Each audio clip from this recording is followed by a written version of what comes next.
One afternoon, I approached Buddha with a question about patience. Troubled by the chaos I observed in the world, he greeted me with a calm smile, inviting me to join him for a walk through the nearby village. The streets were crowded with merchants and travelers, their voices rising above the clatter of wooden carts. We paused at the edge of the bustling square, watching the flow of people and vehicles. "Buddha," I asked, "how can one remain patient in such disorder? The noise and chaos stir frustration in the heart." He looked at me with gentle eyes, radiating a serene presence that contrasted the turmoil around us. "Patience, my dear disciple, is not found by fleeing chaos but by understanding its nature and finding stillness within." A merchant argued with a customer nearby, their voices sharp and loud, drawing the attention of the crowd. "Do you see them?" Buddha asked, gesturing toward the quarreling pair. "Their anger is like the wind, stirring waves on the surface of their minds." He continued, "But beneath those waves, the depths of the mind remain undisturbed if one learns to observe." He led me to a small pond just beyond the square, its surface shimmering with the reflections of passing clouds. A gentle breeze created ripples on the water, breaking the stillness and causing the images to distort. "Look at the pond, and tell me what you see," Buddha instructed, his voice as calm as the water beneath the ripples. "I see ripples distorting the reflections," I replied, wondering what wisdom he would reveal through this simple observation. "Indeed," he said, "the ripples are temporary, caused by the wind, yet they do not change the essence of the water." He knelt by the edge of the pond, dipping his hand into the cool water and causing new ripples to form. "Observe the ripples I create. They spread outward but eventually settle, restoring the stillness of the pond." His words resonated deeply within me as I watched the water gradually return to its tranquil state. Life's chaos is like the wind that stirs the surface. Patience arises when we see the deeper stillness.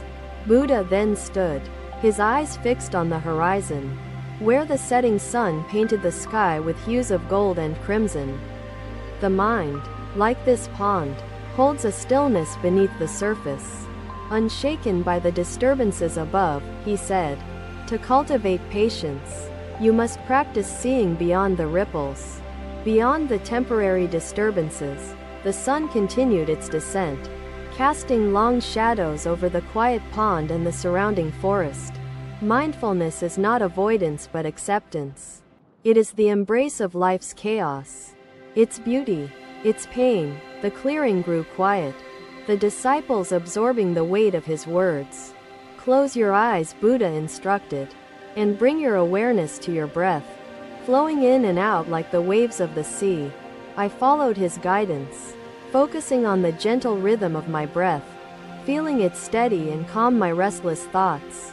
"When your mind strays," he said, "gently bring it back to your breath, as one returns a wandering ox to its path." His voice was steady, carrying the weight of wisdom and the lightness of understanding. "Each time you return, you strengthen your ability to remain present amidst the winds of life."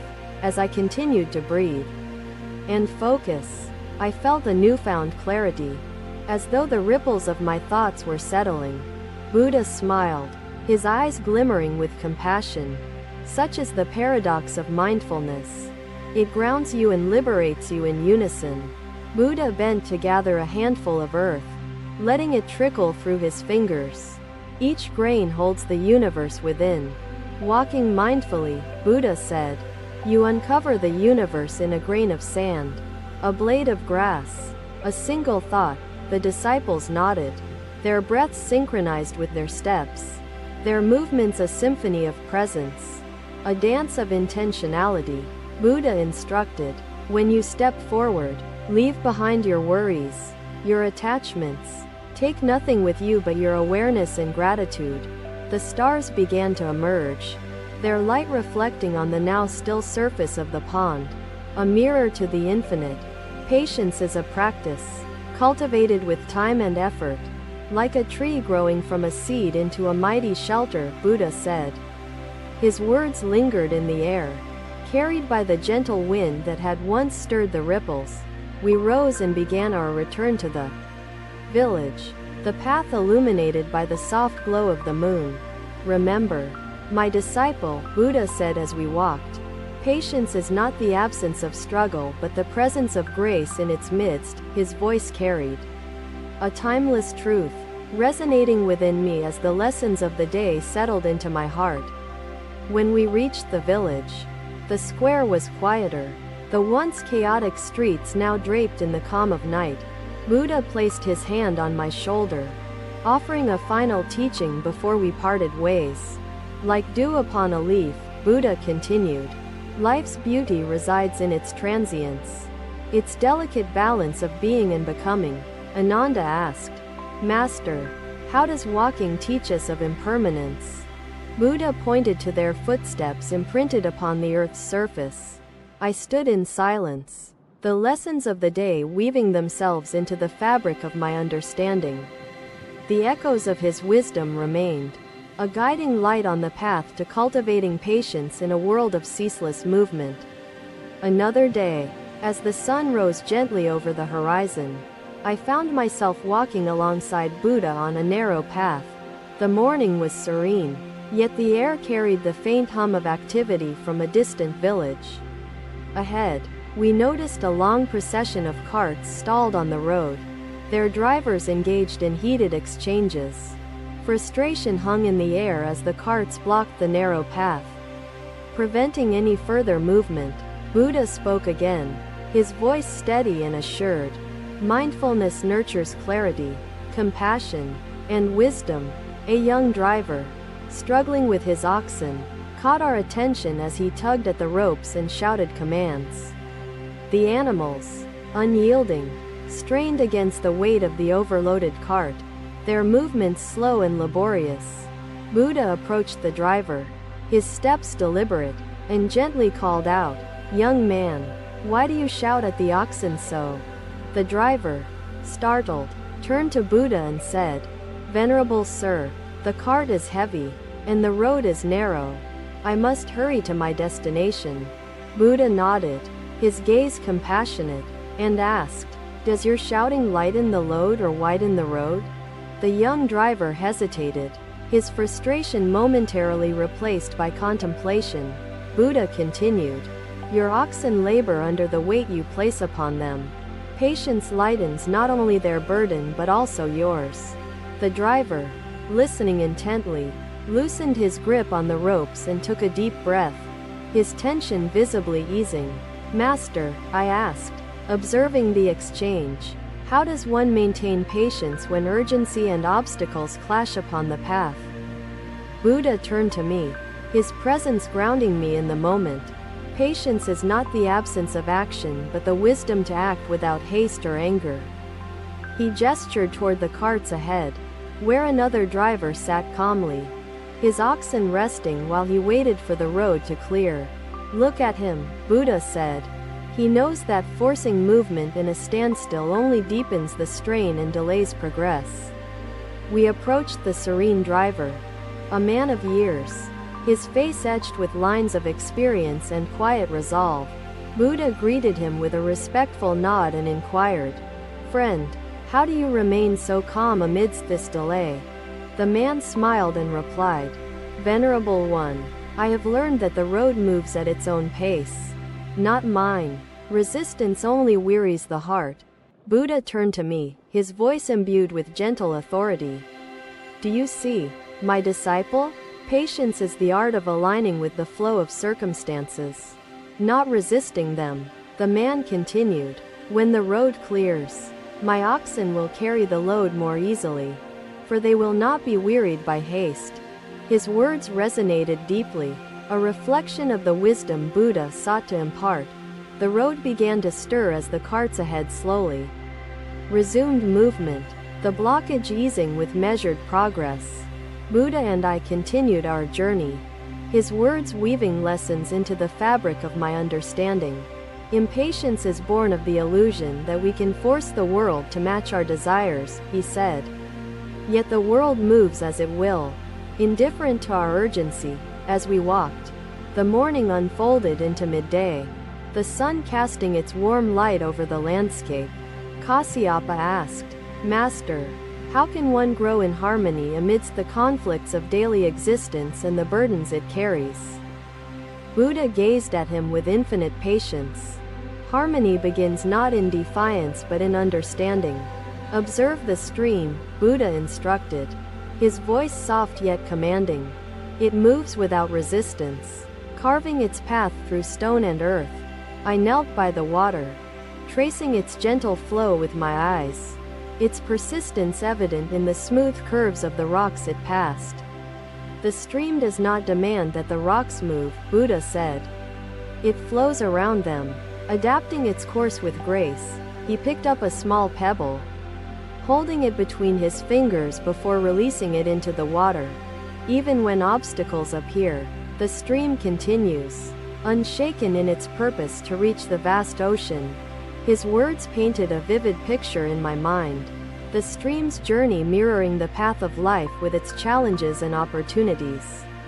Buddha turned to me, his eyes filled with infinite compassion. To cultivate patience, one must learn to flow like the stream, embracing what comes without clinging or rejecting. The disciples rose, following Buddha's lead, their movements deliberate. Buddha walked ahead, his steps flowing like the seasons of life. He paused, turning to his followers. "To walk with insight, you must release attachment, release resistance. Even a blocked road is part of the journey, and a stream finds stillness in the depths of a lake," he continued. "When obstacles appear insurmountable, patience teaches us to rest and reflect, gathering strength for the path ahead." His words carried a profound wisdom that settled into my heart, a guiding light for navigating the uncertainties of life. As we approached the village, the hum of activity grew louder, the day's rhythm continuing unabated. We entered the bustling square, where merchants and villagers moved with purpose, their lives interwoven in a tapestry of shared existence. Buddha paused, his gaze sweeping across the scene, and said, "Each moment offers an opportunity to practice patience, to embrace the flow of life with humility and grace." His presence was a beacon of calm amidst the activity, a living testament to the teachings he imparted. As the day drew to a close, the lessons of the journey remained vivid in my mind, their truths resonating with every step I took. Each sound echoed the harmony Buddha described. Kasyapa spoke again, his voice stronger. Another day, under the shade of a magnificent bodhi tree, Buddha invited me to reflect on patience amid life's uncertainties. The tree's branches stretched toward the sky, its roots deeply embedded in the earth, offering a haven for travelers. Birds sang softly, their melodies blending with the rustle of leaves, creating a serene atmosphere for introspection. Buddha spoke with a voice that carried timeless wisdom, his words anchored in compassion and understanding. "This tree has stood here for centuries, growing slowly but steadily, weathering countless seasons," he began, touching the rough bark. "Its patience lies not in passivity but in the quiet persistence of its growth. Rooted deeply and reaching outward." I gazed at the tree, its grandeur reflecting resilience and harmony, embodying the lessons Buddha wished to share. "Master," I asked, "how can one cultivate the patience this tree embodies, especially when faced with the storms of life?" Buddha gestured for me to sit beneath its shade, inviting me into a moment of stillness and contemplation. Patience begins with grounding oneself in understanding. Much like this tree, whose roots anchor it firmly amidst external forces, he explained. Life presents storms, challenges, conflicts, and fears. But like the tree, you can weather them without losing your essence. Buddha continued, "The fruit of insight is ripened through balance, through receiving life's blessings and challenges as one interconnected flow." Buddha said, "Notice how its shade does not discriminate. Its patience embraces the world as it is, offering refuge and harmony." Buddha's words guided the unfolding of their understanding. Kasyapa whispered, "Master, I feel the earth guiding me, as though the path itself reveals insights I had never known." Buddha greeted the traveler warmly, offering words of solace and encouragement to ease the weight of his struggles. "Friend, how does this tree comfort you?" Buddha asked, observing the traveler's interaction with its shade and presence. The traveler replied, "Venerable One, its stillness reminds me to pause. Its shade offers respite, and its presence restores my weary spirit." Buddha nodded, turning to me with a gentle smile, his gaze filled with infinite compassion and understanding. "Do you see, my disciple? Patience is not merely waiting but growing, offering shade and peace amidst life's hardships." I reflected deeply on the tree's presence, its quiet yet profound impact on those who sought shelter and renewal. "Master," I asked, "how can one embody patience in this way, offering refuge and harmony even amid chaos?" Buddha gestured toward the roots, visible in the soil, intertwining with rocks and earth. "Begin with your roots," he said, his voice steady, carrying the weight of wisdom. "Anchor yourself in understanding, compassion, and mindfulness." He placed his hand gently on the tree, tracing its texture as if connecting with its enduring resilience. Grounded in wisdom, you can reach outward, offering grace and kindness to all. Like this tree, Buddha gestured for them to halt and reflect. "What has insight unveiled within your hearts? What lessons have your steps brought forth?" Ananda answered, his voice steady. "Even the birds sing through the turning of day and night, embodying patience and presence in their ceaseless melodies." His words painted a vivid picture of resilience and harmony, lessons interwoven with the tree's quiet yet impactful presence. "Master," I asked, "how does one maintain patience in moments of despair, when storms feel insurmountable and roots are shaken?" Buddha turned to me, his gaze steady and compassionate, his presence grounding me amidst my uncertainties. "Despair tests the depth of your roots, revealing your strength and capacity to grow despite life's harshest winds," he said. "Patience in despair arises from embracing impermanence, trusting that storms pass, and growth continues even in difficult seasons." His teachings offered solace, illuminating a path through life's challenges with wisdom and grace. The stars began to emerge, their light scattered across the sky, reflecting on the still surface of a nearby pond. Buddha observed the stars, their quiet brilliance reminding him of the enduring lessons they offered to those who paused to reflect. The path of insight is illuminated. The disciples bowed, their spirits resonating with the harmony Buddha imparted, their steps now guided by the fruit of his teachings. "Master," I asked, "how does patience transform not only oneself but also the world around them?" Buddha paused, turning to the vast expanse of the sky, his gaze filled with endless compassion and understanding. "Patience transforms by creating ripples of harmony, like this tree, whose shade shelters travelers and roots stabilize the earth." His voice carried a timeless truth, resonating deeply as his words wove a tapestry of lessons into the evening air. "In offering kindness and resilience, you inspire others to embody patience, extending the shade of harmony further." Buddha's presence guided them, his words echoing through the forest, his steps reflecting the unity he described so vividly and patiently. The fruit of insight was unveiled, a lesson eternal, its truth woven into the fabric of the disciples' lives, their steps, their hearts. "May you grow like this tree, grounded in wisdom and reaching outward, embodying patience and harmony in all seasons." His words lingered within me, their truth settling into the depths of my heart as I reflected on the day's lessons. The evening air carried a subtle chill, wrapping the clearing in stillness. Buddha's presence warmed the hearts of his disciples. The night embraced the village, the stillness offering a moment of quiet reflection amidst the ceaseless rhythms of life. Beneath the infinite sky, I carried the lessons of the tree, the traveler, and the stars into the journeys ahead. Ananda asked, Master, how do we walk with compassion? How do we guide others with each step we take? Buddha pointed to a butterfly trembling amidst blades of grass. See this butterfly. Thank you for watching. Buddha's teachings are always with you. Subscribe to our channel and we will see you in the next video.